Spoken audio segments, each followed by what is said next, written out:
I wasn't asleep. I was listening, and what my son said about my funeral made my blood run cold. I remember lying there staring at the ceiling, the faint ticking of the clock on the wall marking every slow second, when I heard my son's voice through the half-open door.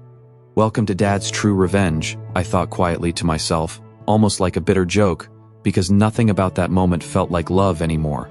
"Where are you watching from?" I wondered, as if someone out there might understand what it feels like to hear your own child speak like that. "And if this story feels real to you, stay with me, because I didn't move for a reason." His voice was low, controlled, as he said the funeral was already planned, and I felt my fingers twitch against the bedsheet, but I kept still. Then his wife asked about the money, not about me, and something inside my chest went cold. I didn't realize it then, but that was the moment everything shifted, because what he said next, I was never meant to hear. I kept my breathing slow, the way the nurse had shown me earlier that morning, as their voices drifted closer to the door, clearer now, sharper than before. My son said everything would be handled quickly, no delays, no complications, and I could hear the faint clink of a glass as if he was already celebrating something that had not happened yet. His wife lowered her voice, asking if anyone else knew about the accounts, and there was a pause that felt longer than it should have been. I still remember how my hand rested on the blanket, unmoving, even though every part of me wanted to sit up and ask him what he thought he was doing. He said no one else needed to know, not until after, and that word after stayed in the air like a shadow. At that moment, I realized they weren't just waiting, they were preparing, and what they planned next felt far more calculated than grief. The hallway floor creaked softly as one of them shifted weight, and I could picture them standing just outside, whispering like strangers instead of family. I still remember the way my son used to hesitate before asking me for anything when he was younger, how his eyes would avoid mine, but now his voice carried no hesitation at all. He said the documents were already signed, that everything had been arranged during my last hospital visit, and my chest tightened as I tried to recall what I had agreed to back then. His wife asked if I had suspected anything, and he let out a quiet breath, almost amused, saying I trusted him too much to question it. That word trusted lingered in my mind, heavy and misplaced, as I lay there without moving a single inch. I didn't realize it then, but something about those documents didn't feel right, and there was still one detail he hadn't mentioned yet. A soft rustling sound followed, like paper being unfolded, and I could almost see him holding something in his hands just beyond that door. He spoke quietly, explaining that once everything was finalized, the house would be transferred. No disputes, no delays, and I felt a sudden chill despite the blanket covering me. I remembered signing papers at the hospital, my vision blurred, trusting his steady voice as he guided my hand, and now that memory felt different, like something important had been hidden from me. His wife asked what would happen if I woke up, and for the first time, there was a slight pause in his voice. He said it wouldn't matter, that everything important had already been done, and that answer sat heavier than anything else he had said. I stayed still, my eyes closed, but inside, something was shifting, because I began to understand. This wasn't just about money anymore. The silence that followed felt louder than their voices, broken only by the distant hum of the refrigerator down the hall, and the slow rhythm of my own breathing. I could sense them moving away, their footsteps fading, but their words stayed behind, echoing in a way I could not ignore. I still remember how my son used to sit at the edge of my bed when he was a child, asking questions about the future, and now he was shaping mine without me even being present. My fingers pressed lightly into the bedsheet, a small movement hidden beneath the fabric, as I began to think more clearly than I had in days. If they believed I was already gone, then they would not be careful, and that gave me something I had not felt in a long time. I didn't open my eyes yet, because I needed to hear more, especially the part he hadn't told her. I lay there a while longer, listening to the quiet settle back into the house, broken only by the soft ticking clock and the distant sound of a cupboard closing. Then I heard my son return, this time alone, his footsteps slower, almost cautious, as if he was thinking through something he had not said before. He stopped just outside my door, and I could feel his presence without seeing him, the way you sense a storm before it arrives. I still remember how he used to stand like that as a boy when he had done something wrong, waiting for me to speak first, but this time, he said nothing. Instead, I heard a faint click, like a phone being unlocked, followed by a quiet voice message playing. It was his voice again, but different, rehearsed, as if he had said these words before, and what he played next made my heart tighten. The recording was short, but every word landed heavier than the last, as he spoke about my condition, describing me as already gone in all but name. He mentioned arrangements, timelines, even condolences, as if he was preparing others for something that had not yet happened, and I felt a strange stillness settle over me. I didn't realize it then, but this was not a moment of panic for him. It was something practiced, something planned well in advance. He paused the recording halfway, letting out a slow breath, and I heard the faint sound of him rubbing his forehead, a habit he had kept since he was young. For a second there was hesitation in him, something human, something uncertain, but it disappeared just as quickly. Then he said quietly, almost to himself, that everything had to happen before the end of the week, and that deadline changed everything. I stayed completely still, even as my mind began to move faster, trying to piece together what that deadline meant and why it mattered so much to him. The air in the room felt heavier now, like something unseen was pressing down on my chest, and I focused on keeping my breathing steady. I still remember the way he used to rush through things when he was nervous, always afraid of missing an opportunity, and now I could hear that same urgency creeping into his movements. He stepped inside my room without turning on the light, and I could sense him standing near the foot of my bed watching me. For a moment I thought he might say something, might check if I was truly gone, but instead he whispered something I could barely hear. It wasn't about me. It was about someone else who was coming tomorrow, and that name I had not heard in years. The name lingered in the air long after he left the room, stirring something deep in my memory that I had tried to forget. I didn't move, but inside, I was searching, pulling at old thoughts, old faces, until it came back to me slowly, like a photograph fading into focus. It was someone from long ago, someone connected to a decision I had made without fully understanding the consequences at the time. I still remember how certain I had felt back then, believing I was doing the right thing for my family, never imagining it would circle back like this.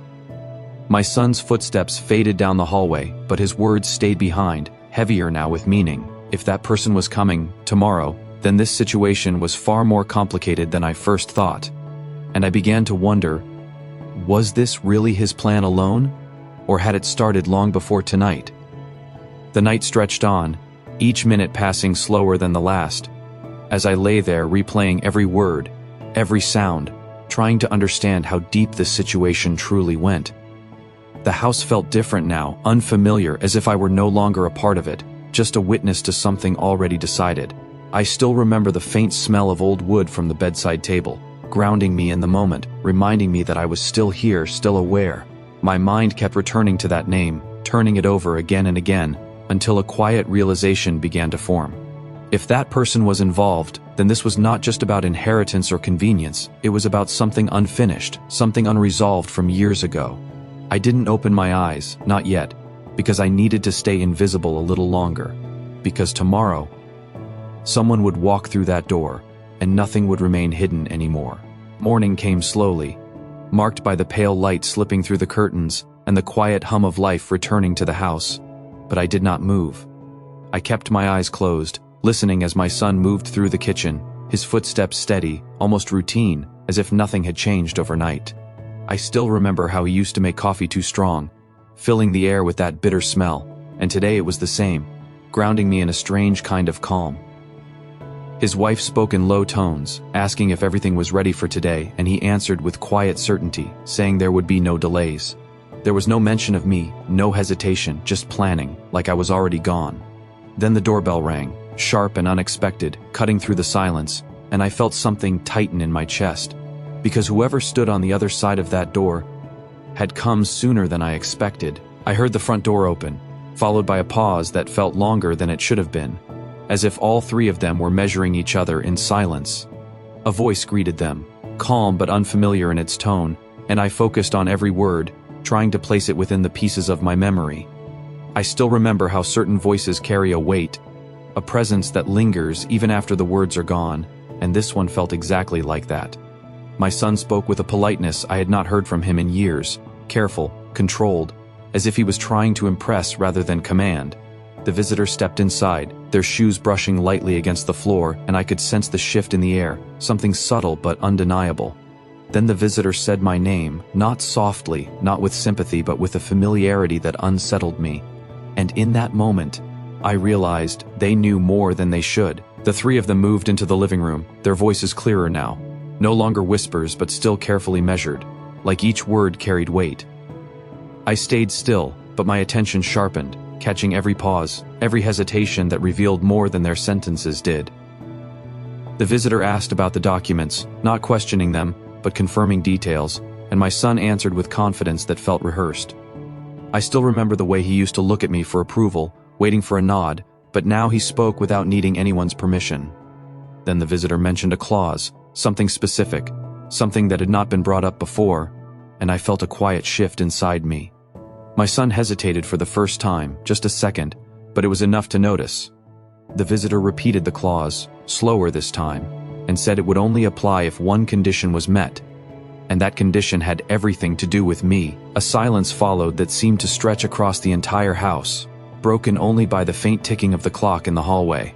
I could almost picture my son standing there, trying to maintain control, while his wife waited for him to respond.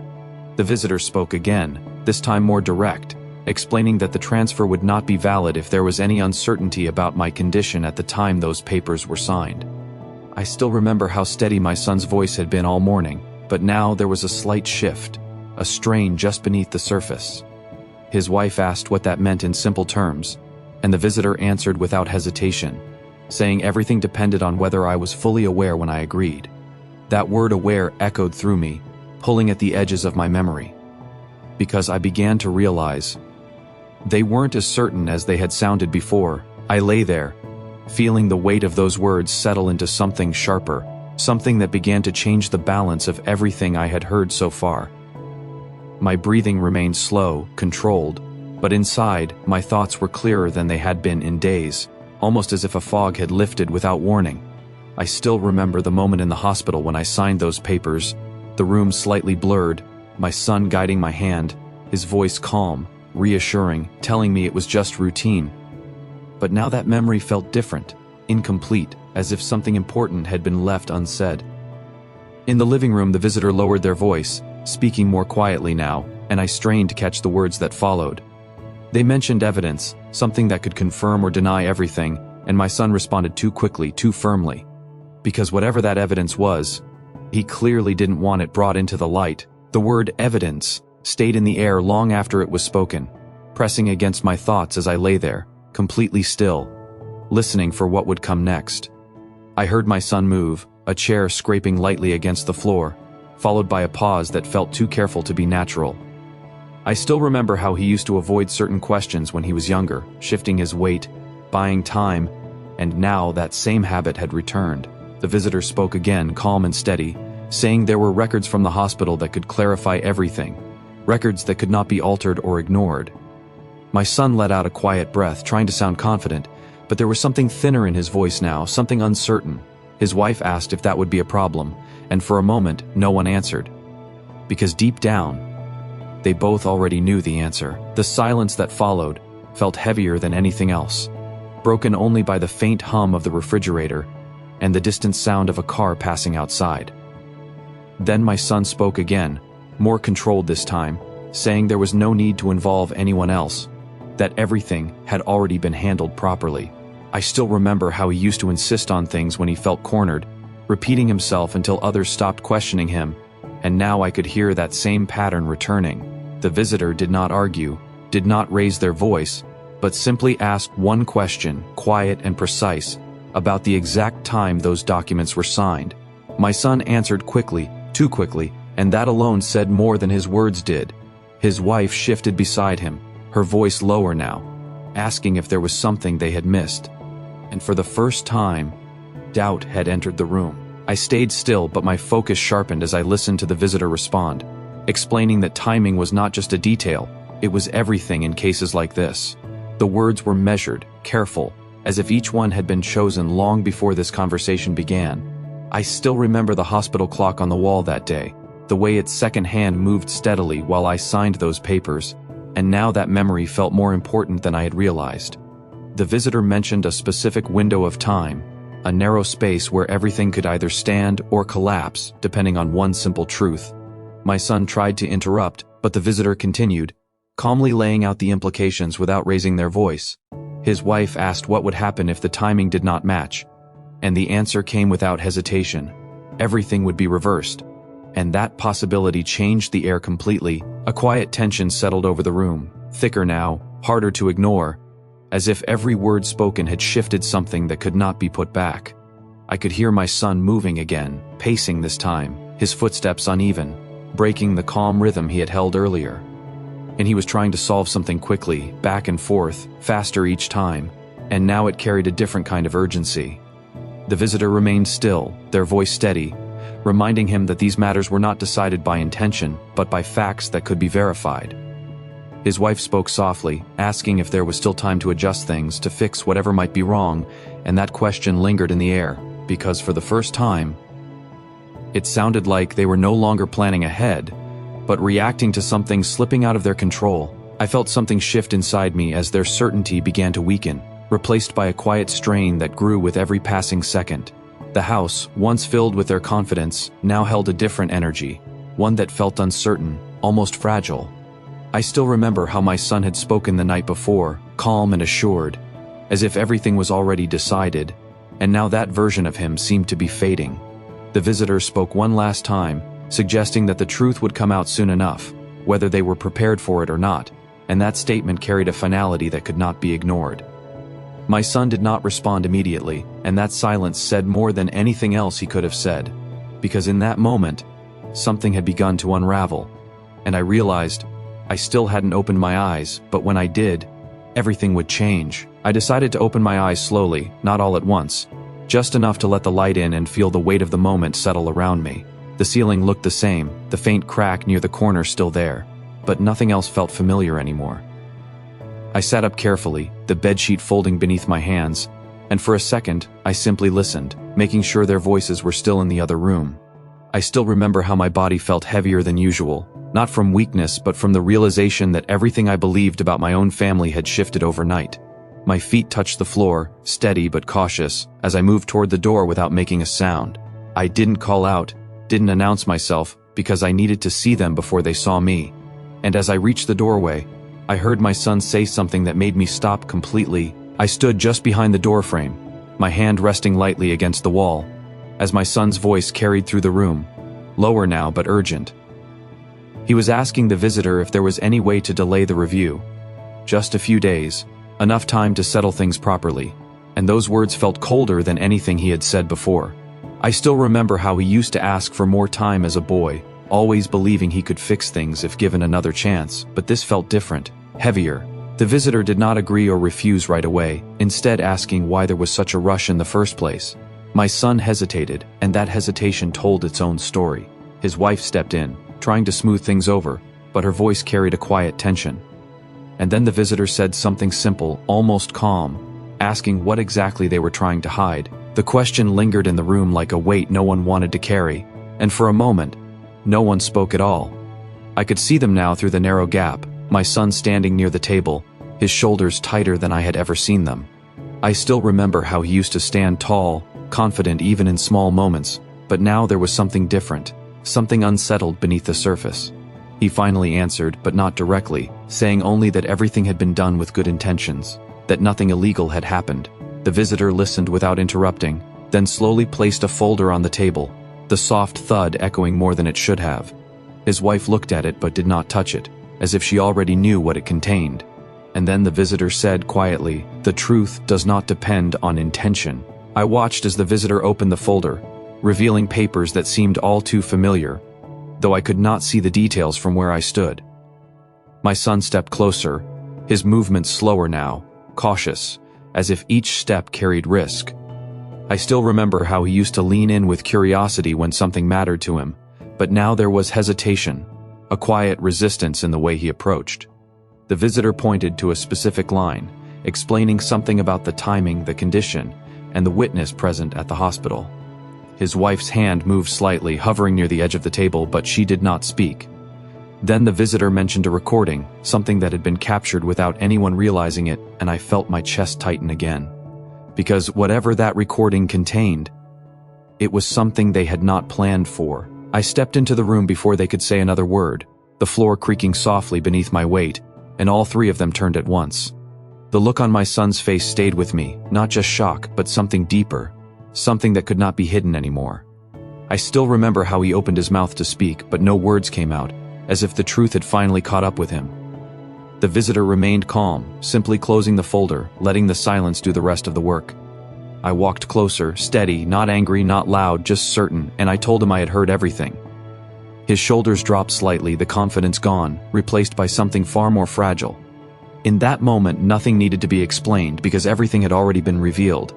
And as I looked at him one last time, I realized the real ending had been decided long before today. If this story made you feel something, don't just scroll away. Stories like this remind us that silence has power, and truth always finds its way back. Where are you watching from? I'd really like to know. And if you believe family should never cross that line, take a moment to subscribe and stay with us for more stories that hit close to home. Because the next one might be even harder to forget.